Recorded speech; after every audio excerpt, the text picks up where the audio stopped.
Empezamos con el ejemplo de áreas, es el primer ejemplo. Entonces dice, sea x de t igual a r coseno de t y y de t igual a r seno de t, con 0 menor o igual que t menor o igual que 2pi, determine el área bajo la curva y es igual a f de x. Entonces, si nos da la función como y igual a f de x, ¿cuál es la fórmula que vamos a utilizar?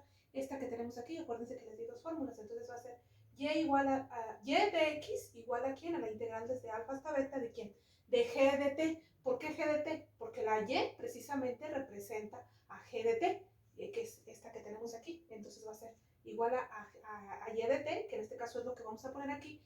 ¿Por quién? Por la derivada el de f de t, que f de t, ¿quién es?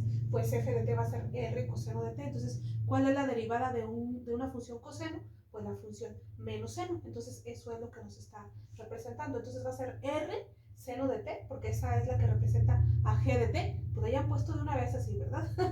Y luego, por la derivada de f de t, que en este caso f de t, ¿quién va a ser? La derivada de r coseno de t, que es menos r seno de t. Y ya hacemos únicamente ahí las respectivas operaciones, el signo lo sacamos a la parte de afuera, y r por r es r cuadrada, seno de t por seno de t, pues obviamente seno cuadrado de t de t. Y ya, nada más es integrar. Ustedes saben que cuando tenemos una integral de este tipo, pues es una fórmula directa, pero lo más conveniente es utilizar nuestras identidades, es mucho más conveniente hacerlo. Entonces, ¿cuál es la identidad ahí que vamos a utilizar? Va a ser esta, muy utilizada en cálculo integral. La vimos cantidad de veces en cálculo integral, entonces va a ser seno cuadrado de t es igual a 1 menos coseno de 2t entre 2. Entonces, ¿qué hacemos? Únicamente ahí sustituirla en lugar del seno cuadrado. Entonces, la R aquí que tenemos con el signo negativo, la bajamos porque no le vamos a hacer absolutamente nada, porque ahí sería solamente una constante. Entonces va a ser 1 menos ¿quién? Coseno de 2t entre 2, coseno de cualquier ángulo de t. Separamos el 2, un medio, y menos coseno de 2t sobre 2, y ya nada más integramos. Entonces el área va a ser menos r cuadrada, la integral de 0 hasta 2pi de ¿quién? De un medio de t, menos r cuadrada, la integral de 0 a 2pi, menos coseno de 2t sobre 2. Ahí se me olvidó el pequeño detalle del sí. Aquí está el signo, ¿sí? Entonces ya nada más quedaría,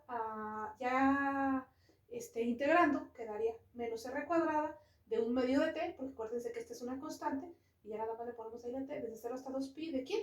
De menos por menos es más, aquí va a ser más.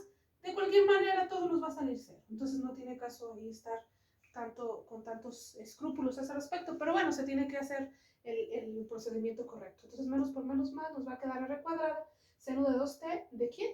De 2 sobre 2, acuérdense que cuando estamos integrando, esto que tenemos aquí, lo multiplicamos en la parte del denominador por la derivada aquí del ángulo. Entonces, la derivada de 2t, ¿cuánto es? 2. Entonces, 2 por 2 es igual a 4, desde 0 hasta 2pi.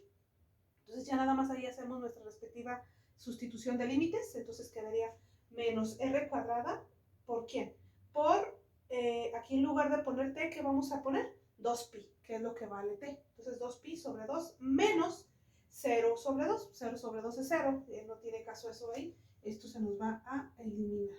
Luego, más r cuadrada, ¿por quién? Por el seno de 2 por 360 entre 4. ¿Por qué 360? Porque acuérdense que 2pi es lo mismo que 360. Entonces ya nada más al multiplicar quedaría 2 por 360, que en realidad siendo 360, el seno de 360 definitivamente va a ser siempre 0.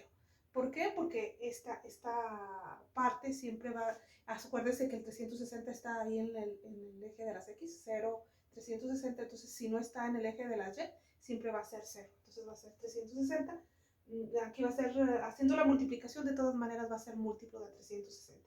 Luego menos seno de 2 por 0, que el seno de 0 también es 0. Entonces toda esta parte se va a hacer 0 y toda esa parte se va a hacer 0. Típico en este tipo de integrales. Entonces ya nada más, ¿quién va a quedar? Pues menos r cuadrada por pi. ¿Por qué? Porque también ese 2 con ese 2 se va a eliminar. Entonces el resultado va a quedar área es igual a menos r cuadrada por pi, siendo área son unidades cuadradas. Aquí lo olvidé, van a ser unidades cuadradas, que en realidad esa r cuadrada ya nos está representando eso, que son unidades cuadradas. ¿Y por qué quedó en términos de r? Pues porque precisamente las ecuaciones paramétricas nos representan un círculo, estas ecuaciones paramétricas nos representan un círculo de radio R, en este caso un radio que no conocemos qué valor tiene, pero eso es lo que representan esas ecuaciones paramétricas. Entonces, por eso queda el resultado en términos de R. Por ejemplo, si nos tuviéramos ahí nosotros en lugar de R, tuviéramos 2, entonces el resultado quedaría ahí 2 al cuadrado, que sería 4. Entonces, eso es lo que nos está representando. Aquí en este caso, que el radio tiene el círculo, perdón, tiene un radio R, que en este caso, insisto yo, si fuera 2, por ejemplo, pues ahí ya nada más lo pondríamos el número como tal, pero por eso queda el resultado en términos de R. Y no importa que tenga signo negativo, porque recuerden que cuando estamos hablando de áreas, no hay áreas negativas. Ahí lo único que nos representa es precisamente ese área que está debajo de una curva, depende en qué parte está, en qué cuadrante está, pero en realidad no existen áreas negativas. De eso siempre hemos estado conscientes, y este signo negativo en realidad no afecta, solamente nos dice en dónde está esa